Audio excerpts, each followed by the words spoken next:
The way the British writer Douglas Murray sees it, European civilization is in the process of suicide by immigration. Western Europe, in particular, after encouraging immigration to fill low-wage jobs, now finds itself defending traditional values against those of largely Muslim immigrants and their descendants. Mr. Murray's new book is called The Strange Death of Europe, and he joins us from London. Welcome to the program. Very good to be with you. First, what does it mean, in your view, for Europe to die as opposed to change with changing populations? We're used to the idea of slow, incremental cultural and societal change. I use the famous example of the ship of Theseus. As bits fall off, you put bits on, but it remains recognizably the ship of Theseus.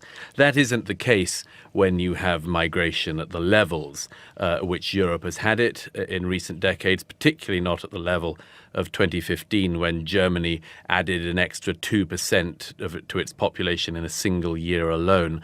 And it's also very unlikely, it seems to me, that people who come with very different attitudes are not going to change the continent significantly. Very different attitudes, you believe, being essentially Muslim attitudes, is what you're writing about here. That is obviously the one that Europe is finding it hardest to digest, yes. Let me cut to what for me is the chase here.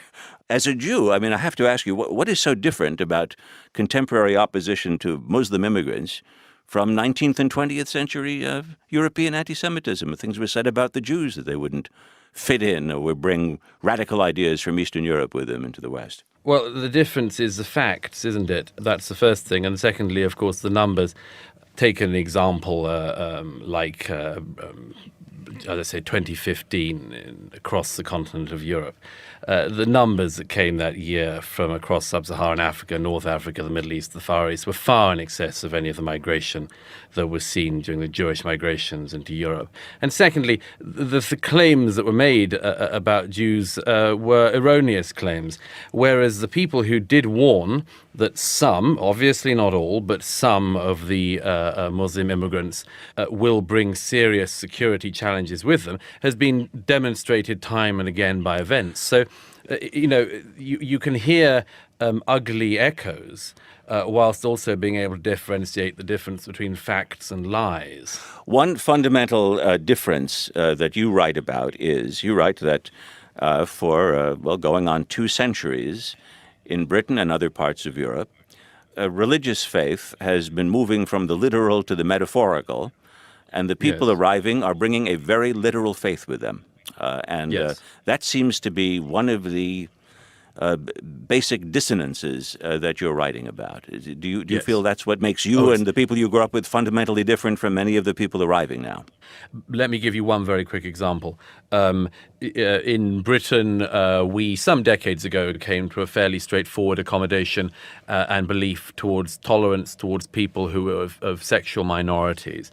If you look now at all opinion surveys of the people who've come in most recently, they have very, very different views. A poll carried out a couple of years ago found that among UK Muslims there was zero belief that homosexuality was a permissible lifestyle choice. And a poll taken just last year in Britain found that 52% of British Muslims wanted being gay in the UK to be made illegal now. Now, there are people who won't bake your wedding cake if you're gay. There are some ultra-Protestants who won't marry you in their churches. But these are people who actually want to make it a crime, punishable in law in the 21st century in Britain. So I'm afraid that everyone has to concede, liberal or conservative or whatever, that some of the people who the liberals and their attitude towards immigration have brought here have more illiberal attitudes than anyone else in the country. And this is a big problem. Yeah, and you represent the other side of that coin, which is someone taking what would be described as your critics would say, a very intolerant attitude of immigrants, but you're openly gay. I am intolerant. I have to say, I am intolerant of people who want to put me as a gay man in prison. Yeah, I'm intolerant of that. Fair enough. But as a gay man, one of the traditional values that you're saying is under assault is a degree of tolerance that's developed in Britain and other European societies. Of course, we all know it's like a grade school question of the level at which you can decide to be tolerant of an intolerant belief. Do you accept, though, that there's something odd and almost comical about a Brit saying, "We never asked for Pakistanis to come to our country en masse," when in fact no one on the Indian subcontinent, to my knowledge, ever asked Britain to come and set up an empire there and decide that it was fit to rule over hundreds of millions of people in that part of the world. It's one interpretation and usage of the word comic. Ironic, perhaps you'd say. But no, if that is the comparison you'd like to make, then I would throw a question back to you, which is everyone agrees that the colonial era was wrong. I'm not an apologist for empire. But in that case, how long does the reverse colonialism happen for? And if you see it as some kind of blowback for colonialism, then what is the end point of this anti-colonialism? Well, you're using the construct of punishment. I was saying it's a fairly natural consequence, just as the French have a very large population that originates in North Africa, where they had decided for some time they should rule. It's in human nature to do that. The problem is that this isn't borne out by the facts across Europe. For instance, I mean, where was the Swedish Empire across Africa and the Middle East? Where was it? Fair enough. So That's why did Sweden take in 2% of its population in addition in 1 year alone, 2015? It makes no sense. We can all find excuses and reasons for why this is happening. I think it's much better to look at it in the round and see the very complex picture this actually presents and the very complex future it's setting up for us. If what you call the strange death of Europe is, if it remains a process rather than a condition, what would be your solution to reverse the process? The first solution is very straightforward. It is that you slow down the flow. I don't say no migrants into Europe. I don't say that at all. But you've got to massively slow down the flow because a society doesn't have a hope of remaining cohesive when you have migration at these levels.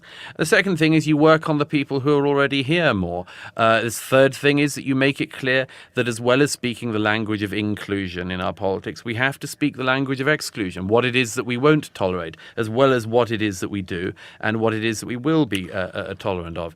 There's a whole set of other things. One of them is a very basic one, which is to try to shrug off what I diagnose as, among other things, the guilt-ridden complex that Europe has. I'm not advocating that we become sort of, patriotic nationalists. You've got to find a balance here. And one of the balances has to be arrived at by recognizing a very simple fact, which is that Europe cannot be the home for everybody in the world who wants to move in and call it home. Douglas Murray, author of The Strange Death of Europe, Immigration, Identity, Islam. Thanks for talking with us today. You didn't frankly have the balls to put country before party.